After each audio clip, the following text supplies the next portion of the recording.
What's up YouTube, Saf here on SuperSaf TV, and in this video we're going to be looking at the key differences between the iPhone X and the Samsung Galaxy Note 8. So straight up, why are we comparing the Note 8, which is a large device, to the iPhone X? Well, these devices are the best offerings from the manufacturers, and this comparison will be the best versus the best. So let's get the size out the way straight away. The Note 8 is the larger device overall. It's almost 19mm taller, but what's interesting is that it's only around 3.9mm wider. Now that does come down to the curved sides of the Note 8, which we'll be talking about in a little bit, and it's also around 0.9mm thicker. In terms of the weight, 21 more grams on the Note 8. And all of these reasons are because the Note 8, as expected, has a larger display, 6.3 inches versus 5.8 inches on the iPhone X. Now, both devices have minimal bezels, which is great to see. 2017 is definitely the year of minimal bezels. You've got large displays without increasing the size of the bodies too much. And both devices also have OLED technology, which means you're going to be getting vibrant colors as well as deep blacks. Up until now, iPhones have been having LED backlit displays, which are good, but they're never as good as OLED displays. This time we finally have an OLED display, and it's going to be comparable to the Note 8. In terms of resolution, however, the Note 8 does have a higher resolution even with that larger display, so that's 2960 by 1440, and that comes to roughly about 522 ppi. The iPhone X has a 2436 by 1125 pixel resolution. Apple always do that with some of these random numbers, which I do not get. And that's roughly about a 558 pixels per inch density. Now, both of these do have a very high pixel density. The Note 8 edging out here slightly. So if you do have the device up close, and if you're going to be using it for things like VR, then the Note 8 is going to be a little bit better because of the high pixel density. Now, the iPhone X does have 3D touch. Now, that is a pressure sensitive display, so you can press hard anywhere on the display and it's going to give you more options and things. On the Note 8, you only have the home button area, which is pressure sensitive and you can press down hard on. The iPhone X now has a swipe up feature to go home. So that's a change here because there is no longer space for a home button. Now, moving on to the builds, they've never been so similar. We've got metal frames with glass panels on the front and back. So both of these very, very premium. The Note 8, however, is curved from the front as well as the back, and this, as we were discussing earlier, does give it a larger display with a narrower body than you would expect for this screen size. Both of these devices have water and dust resistance, IP68 on the Note 8 and IP67 on the iPhone X. It's great that both of them do have this feature. In terms of colors, you do have some more color options available on the Note 8 compared to that of the iPhone X. Now, moving on to the internals, the Note 8 has some of the fastest processors available on the Android side. So you've got the Snapdragon 835 or the Exynos 8895 depending on your location, with 6GB of RAM. The iPhone X has Apple's brand new A11 Bionic chip. Now, this is supposed to be very, very fast and efficient, and it also supports augmented reality, which should be really good. It'll be interesting to see how Apple implements this going forward. But in terms of speed differences and things, we are going to have to do some speed tests side by side of both devices to see which one is better. If you guys want to see that, then make sure you have subscribed to the channel. In terms of RAM, we're not sure exactly how much RAM the iPhone X currently has. Moving on to storage, the Note 8 comes in three different sizes: 64, 128 or 256GB options. You can expand that storage as well, so you do have a micro SD card slot, which is definitely nice to have. On the iPhone X, you've got either 64 or 256GB options. You cannot, however, expand the storage on the iPhone X, as you've never been able to do on iPhones. So the Note 8, in terms of storage, would get the advantage here. Now, moving on to the cameras, things are very similar here in terms of the setup. We've got dual 12 megapixel cameras on both of these, which both support optical image stabilization. And they also work in a similar way, where you're going to get a wide angle camera as well as a telephoto camera, which is going to give you 2x optical zoom. you've got an f1.7 aperture versus f1.8 on the iPhone 10 when it comes to the wide angle camera, but when it comes to the telephoto camera, both of these have an f2.4 aperture. Both devices also have a feature to blur the background on images. It's called live focus on the Note 8, and on the iPhone 10 it's called portrait mode. Now on the Note 8 you can blur the background after the fact. This is something you can't do on the iPhone 10. However, the iPhone 10 does have a portrait lighting feature, which is going to be in beta initially, and it's going to let you adjust the lighting effect of your images. It looks very promising. You will be able to adjust the lighting after the fact too. With the Note 8, it does take images from both the wide angle as well as the telephoto camera. This is definitely useful, so you've captured both of those in case you do want to get the wide angle shot too. Now obviously we'll be doing a SuperSaf style camera comparison as soon as the iPhone 10 is out commercially. And if you want to see that first, then make sure you have subscribed and switch on notifications. Now moving on to video, this is where things get interesting once again. The Note 8 takes some great video. I've done lots of camera tests here on the channel, so definitely do go ahead and check those out. And you've got 4K at 30 frames a second. You've also got slow motion at 720p at 240 frames a second. Now the iPhone 10 actually looks very impressive with 4K at 60 frames a second and 1080p video slow motion at 240 frames a second. Now this looks very, very promising, and I can't wait to test out the iPhone 10 because of the video features that it has.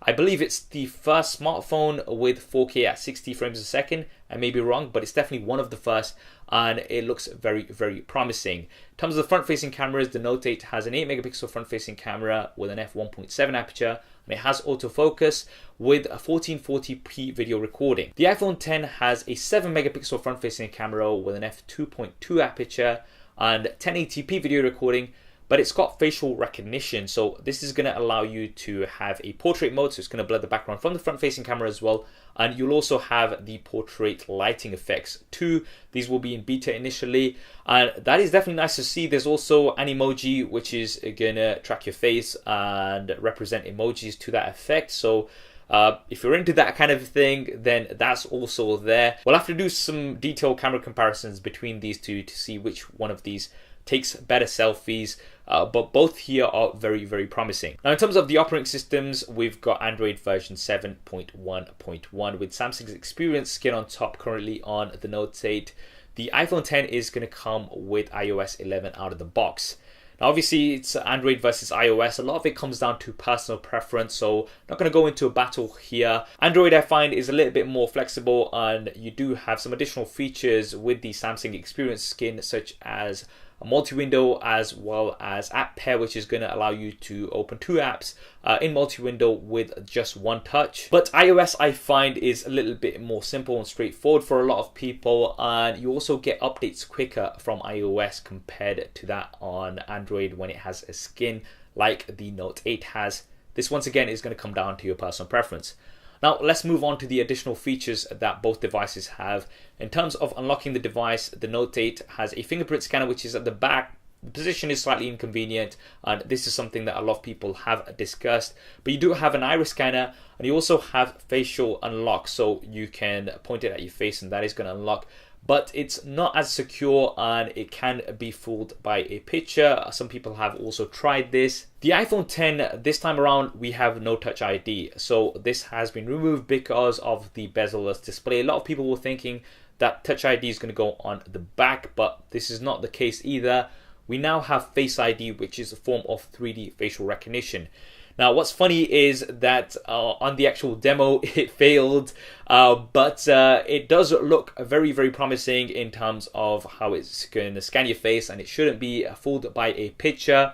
How convenient this is going to be compared to just touching the home button, we'll have to wait and see. But this is supposed to be quite a secure form of facial recognition, so it should work pretty well from what Apple are telling us. Now, the iPhone 10 still has stereo speakers as well, which is great. So one on the earpiece and one at the bottom. So you've got better sound on here compared to the Note 8, which has a single bottom-facing speaker. You don't have a 3.5mm headphone jack on the iPhone 10. However, this is something that you do have on the Note 8. Now, although you will get the dongle on the iPhone 10, which is going to go from Lightning to the 3.5mm, it can be inconvenient for a lot of people and just something to consider. On the Note 8, as well as the 3.5mm headphone jack, you do get AKG earphones out of the box, which do sound pretty good. For the personal assistants, you've got Siri versus Bixby. Now, this would take a bit more of a detailed video in terms of which one of these perform better. I've been playing around with Bixby, and it does allow you to take some deep actions, which I hope Siri will be getting at a later point.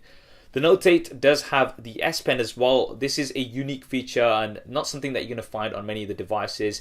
It can be very, very useful. It's got features such as off-screen memo, which is going to let you jot down a quick memo on the display even when it is off, and that's going to stay on there because of the always on display. You've got live translate, so you can hover over things and it's going to translate those in real time, and it's also going to convert currency for you. And generally with the S Pen for signing documents and things like that, this is going to be quite useful. You've got nothing like this on the iPhone side. Now, moving on to the batteries, the Note 8 has a 3300 mAh battery. It supports fast charging as well as fast wireless charging. With the iPhone 10, we're not sure of the exact size of the battery as yet.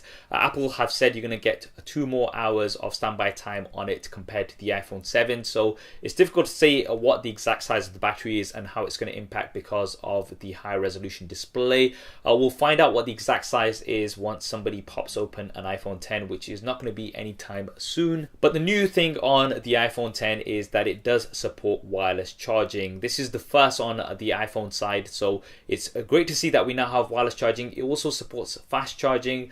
This is something that wasn't really mentioned on the keynote, but something that was briefly highlighted on the notes. What we will do is we'll do some more battery tests and things as soon as we've got the commercial version of the iPhone 10 in hand, and we'll also do some charging speed tests to see which one of these charges faster. Now finally, let's look at the price. The Note 8, a lot of people were complaining about the price when it was initially announced. So we're looking at $950 in the US or £870 here in the UK. Now this is not going to seem as bad when we look at the prices of the iPhone 10. So for the same base model, 64GB, we're looking at roughly about $1,000 in the US, or even £1,000 here in the UK. Normally in the UK, as you can see on the note, because of exchange rates, the price in the UK is usually slightly less, roughly about 10% less, and this time around Apple have decided to keep it the same price as dollars, so people in the UK like myself are really being screwed over. So this is something that I'm personally quite disappointed about, and it is a very, very expensive device. If you go for the 256GB model, you're going to be looking at around $1,150 or £1,150. So a very, very premium but very expensive device here on the iPhone 10. The Note 8 definitely also expensive, but it is a little bit cheaper compared to the iPhone 10. In terms of release, the Note 8 is shipping worldwide from the 15th of September. Some people have already got it. I've currently got mine. With the iPhone 10, it's going to be available for pre-order from the 27th of October, a day after my birthday. So hopefully I'll get a lot of money for my birthday, because this is definitely going to set me back. And it's going to be releasing on the 3rd of November. So those are the dates that you need to put into your diaries. So there we have it, guys, the Samsung Galaxy Note 8 versus the iPhone 10 comparison. Both very, very premium devices with a premium price tag. What do you guys think of these devices? Which one would you go for? Definitely drop me a comment below and let me know. I hope you enjoyed this video and found it useful. If you did, then please do hit that thumbs up button for me. It really does help me out. If you haven't already, then be sure to subscribe and switch on notifications. There's plenty more content coming up on here. Thanks for watching. This is Saf on SuperSaf TV. I'll see you next time.